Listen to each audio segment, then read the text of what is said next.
my YouTuber family, welcome back to my channel. I am lover of track Bholenath. Guys, this side Aditi और मैं जा रही हूँ नेपाल और मैंने मेट्रो ले ली है दिल्ली से और मैं आनंद विहार बस स्टैंड पर पहुँचने वाली हूँ। ये रहा मेरा Anand Vihar bus stand. Guys, मैं आपको बसेस की सर्विसेज के बारे में बता दूं कि यहाँ पर डायरेक्टली अगर आपको धारचूला जाना है तो आपको शाम को 4 बजे की बस पकड़नी पड़ेगी। ये बस डायरेक्टली आपको धारचूला उतारती है। आप दिल्ली से डायरेक्ट धारचूला पहुंच जाओगे तो कितना ही अच्छा है ना। तो इसलिए अपने करेक्ट टाइम पर जाना, 4 बजे शाम को।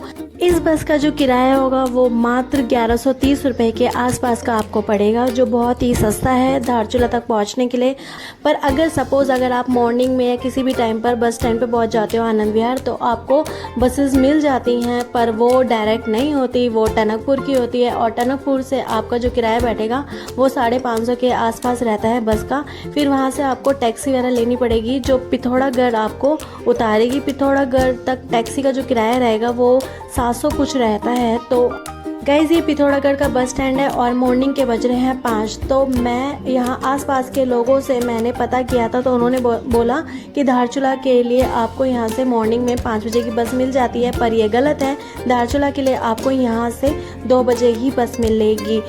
गाइज़, ये जो इन्फॉर्मेशन इतनी ज़्यादा इंपॉर्टेंट है क्योंकि हमें ये इन्फॉर्मेशन बसेस की नहीं मिली थी, ना तो गूगल से ना कहीं और से। तो आप अपने नोटबुक में नोट कर लीजिए, अगर कभी भी आपका धारचूला आने का प्लान हो तो आपको पिथौरागढ़ से 2 बजे बस मिल जाएगी। अदरवाइज़ आपको अगर मॉर्निंग में, जैसे मैं उठी थी 5 बजे और मुझे कोई स्कोप नहीं था, तो मैंने फिर वहाँ से बोलेरो की, जो कि मुझे धारचूला पहुँचाया उसने 350 रुपये में। और थोड़ा सा हमारा ग्रुप बड़ा था तो उसने 300 रुपये ले लिया था, थोड़ा सा बार्गेनिंग करने पर। गाइस, मैंने पिथौरागढ़ बस स्टैंड के आसपास के होटल में स्टे किया था और वहाँ पे जो किराया था पर पर्सन का वो 300 350 में था। छोटा सा ही रूम था। अगर आपको लार्ज चाहिए तो उसमें आपका 500 550 का रेंट जाएगा। और वैसे आप दिल्ली से डायरेक्ट धारचूला आ रहे हैं तो आपको पिथौरागढ़ रुकने की कोई ज़रूरत नहीं। मेरा क्या था कि मैंने टनकपुर से अपना पिथौरागढ़ आई थी तो रात हो चुकी थी, इसी वजह से मुझे यहाँ पर स्टे करना पड़ गया।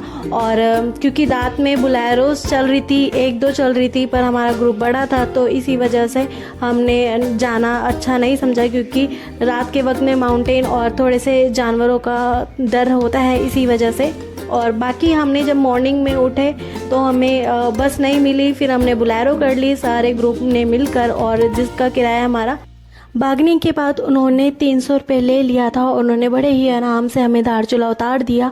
और इतने प्यारे सफ़र के बाद हमने धारचूला का नज़ारा देखा। इतने बड़े बड़े पहाड़ों से धारचूला घिरा हुआ था कि क्या ही बताएं।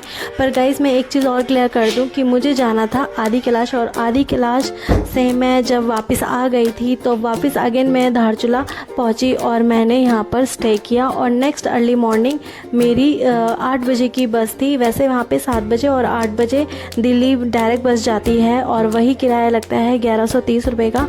तो गाइज़, मेरे पास 1 घंटा था तो मैंने सोचा मैं धारचूला हूँ तो क्यों ना मैं नेपाल एक्सप्लोर कर लूँ।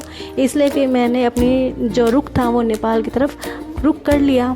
और फिर गाइस, मैं धारचूला से दिल्ली के लिए जा रही हूँ और यहाँ पर जो बसेस का टाइमिंग है मॉर्निंग में वो 7 से 8 है। मतलब 7 बजे भी एक बस जाती है और 8 बजे भी एक बस जाती है। तो मैं यहाँ पर 6 बजे पहुँच गई हूँ। तो मैंने सोचा कि मैं क्यों ना 8 बजे की बस ले लूँ और यहाँ पर थोड़ा सा ये जो नेपाल का थोड़ा सा एरिया मैं कवर कर लेती हूँ।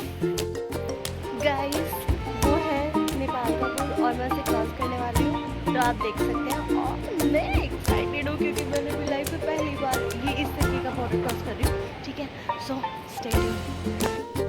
गाइस, मैं इंडिया मेरे पीछे इधर की साइड है और नेपाल इधर की साइड है। तो आप इसी रूट से नेपाल की साइड जाएं और आप देख सकते हैं कि मैं किस तरीके से आ रही हूँ।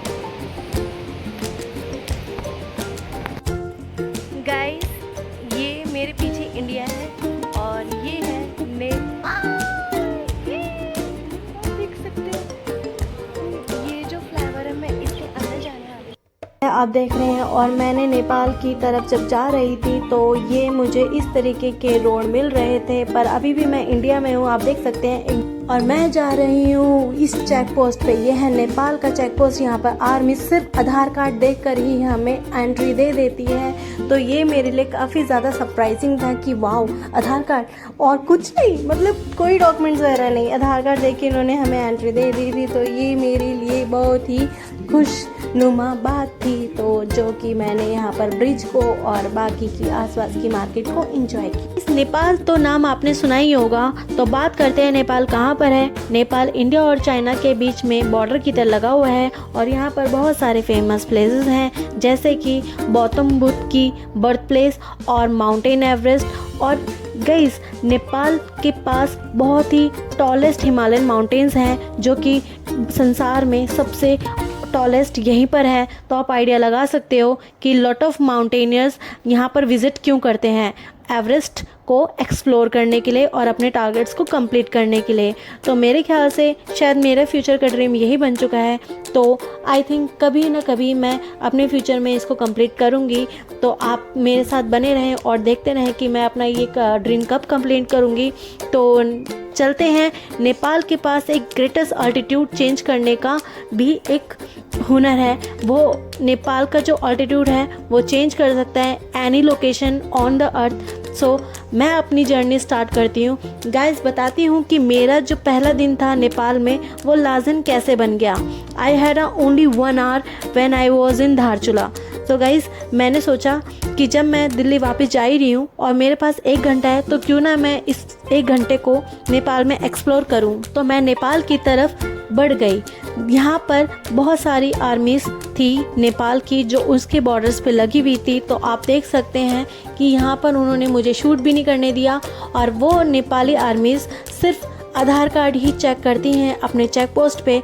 और उस टाइम पर मैंने अपना आधार कार्ड और नाम और जो भी एड्रेस था वो मैंने वहाँ पर राइट डाउन करवा दिया। उसके बाद मैंने वो ब्रिज एक्सप्लोर किया।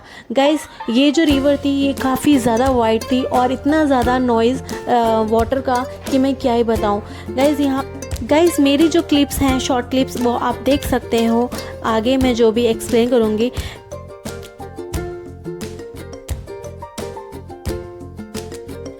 और ये जो रिवर है ना, ये बहुत हैवी रिवर है जो फ्लो कर रही है बिटवीन टू। वो है मेरा इंडिया और ये है नेपाल जो मैं एंटर कर चुकी हूँ। तो गाइस, यहाँ से मैं अपने इंडिया को देख रही हूँ। कितना सुंदर लग रहा है, कितना ब्यूटीफुल लग रहा है ना।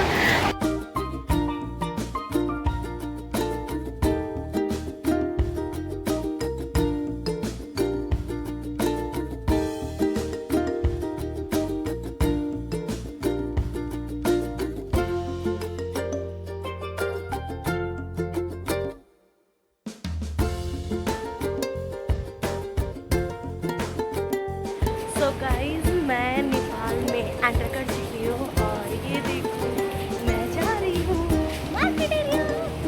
और मैं बहुत ज़्यादा एक्साइटेड हूँ कि मतलब देखना था कि थोड़ा सा कि क्या चीज़ होती है। तो गाइस, पता है क्या, कभी कभी ना हम जब दिल्ली से बाहर निकलते हैं ना, दिल्ली से क्या, मैं अपनी ही सिटी से बाहर निकलती हूँ। तो दूसरी थोड़ा सा स्टेट में जाने में, दूसरी कंट्री में जाने में थोड़ा सा लगता है ना। तो वही एक्साइटमेंट मेरे अंदर थी। तो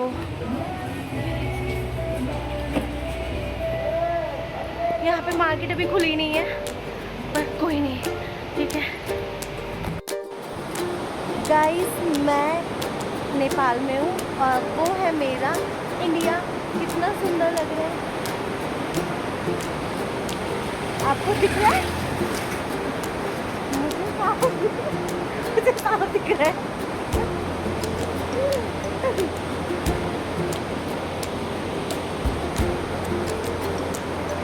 और ये जो रिवर है ना, ये बहुत ज़्यादा हैवी है। और यहाँ पे जो चेक पोस्ट बैठी हुई थी ना, वो विदाउट आधार कार्ड के आपको एंट्री नहीं देगी, ठीक है।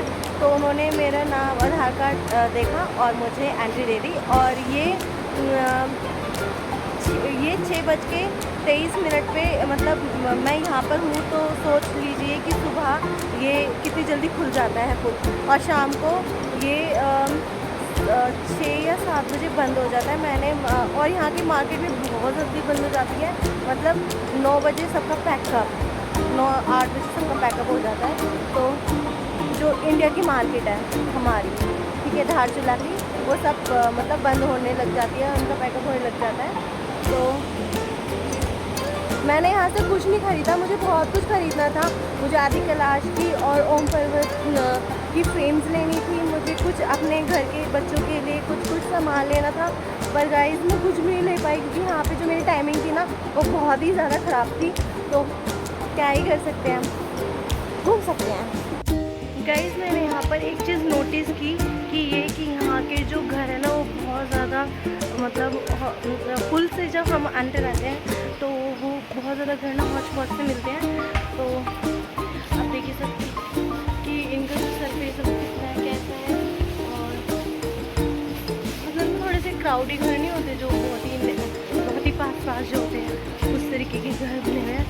और यहाँ पर एक हमें शॉप भी मिली जो खुल गई है, देखते हैं कि कुछ अच्छा सा मिल जाए तो बच्चे से ले लेते हैं। तो गाइज़ ये जो पीस है ना, ये हम जो परचेज़ करते हैं वो हमारी इंडिया के मार्केट में 200 की रेंज पे, और यहाँ पर ये नेपाली करेंसी में, ये नेपाली करेंसी में कितना है भैया? 850। और इंडिया करेंसी में 500 ना। इंडिया की करेंसी में ये जो हमारा पजामा है इस टाइप का, ये 200 की रेंज में मिल जाता है। तो देखो कितना एक्सपेंसिव है ना, बहुत ज़्यादा।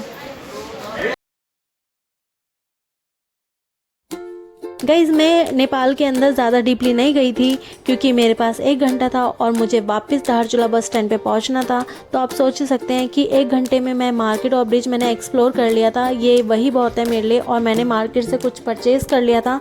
तो मैंने शॉपिंग कर ली है इस छोटे से बैग में, और काश बच्चे खुश हो जाएं, क्योंकि मेरे को ना यहाँ पे ज़्यादा मार्केट ओपन नहीं मिली थी, तो मैंने ख़रीद लिया अभी। पर यहाँ की जो स्लीपर्स है ना, वो काफ़ी डिफरेंट है, अच्छी है, तो वो ठीक है।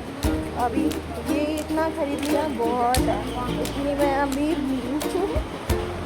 तो गाइस मैं वापस जा रही हूँ नेपाल से मैं एग्ज़िट कर रही हूँ इंडिया के लिए।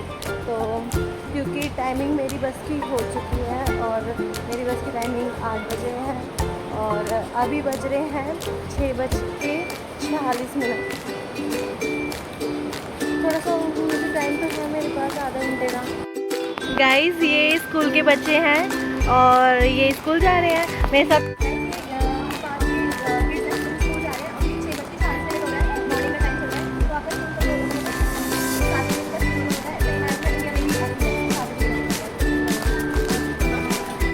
गाइस मैंने एक चीज़ नोट करी, यहाँ पे जो करेंसी है ना, नेपाल की करेंसी ज़्यादा महंगी है और इंडिया की सस्ती है। तो आप देख सकते हैं कि मुझे जो स्लीपर्स है ना, वो मतलब उन्होंने महंगी बताई थी नेपाली करेंसी में, पर इंडिया की करेंसी में ना वो सस्ती थी।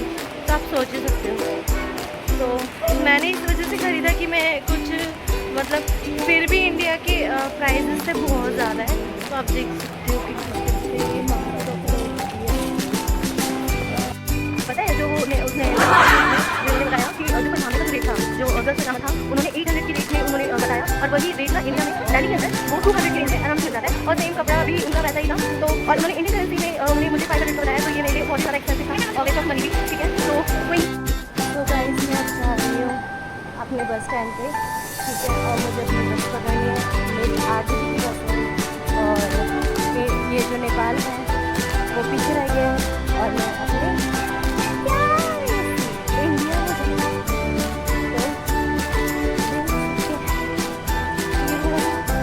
चढ़ाई वाला पॉइंट है। तो शायद तो फोन लिया ना दिल्ली से मैं यहाँ पर धारचूला में, और यहाँ इतने बड़े बड़े पहाड़ है ना।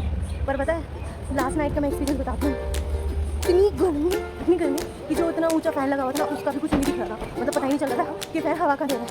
और मैं तो फिर मैं नहाई रात में, ठीक है, तब भी इतनी गर्मी लग रही थी ना। तो गाइस इतनी गर्मी क्यों हो रही है, इतने माउंटेन एरिया पे हमारा क्या होगा, हमारा भी नहीं हो सकता, हम पॉल्यूशन ही करते रहेंगे फालतू में। ठीक है, तो इतना पॉल्यूशन मत क्रिएट करो। ठीक है, मैं इतने बड़े बड़े पहाड़ों में आ चुकी हूँ, ठीक है, उसके बावजूद भी यहाँ पे कोई नामो निशान नहीं है जबकि पसीने नहीं आ रहे, पर वाकई बहुत गर्मी लग रही है। गाइस मैं आ चुकी हूँ धारचूला के बस स्टैंड पे और मेरी बस अभी भी लगी हुई है। वो देखो इस ब्लैरो के पीछे है, ये रही मेरी बस। तो मैं ये देखना कितनी गंदी जगह पे इन्होंने मेरी बस पार्क किया हुआ है। हाँ नहीं तो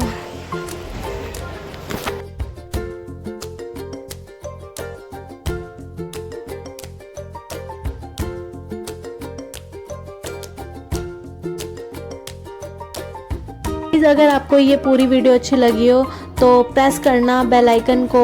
कोई भी मेरे चैनल पे नया है तो प्लीज़ मेरे चैनल को सब्सक्राइब करना ना भूलें और इसी तरीके से प्यार देते रहे, क्योंकि मैं एडिट करने में, कोलैज करने में और वॉइस उसमें नोट डालने में तो आप सोच सकते हैं कि कितना ज़्यादा मेहनत लगती है। तो एक लाइक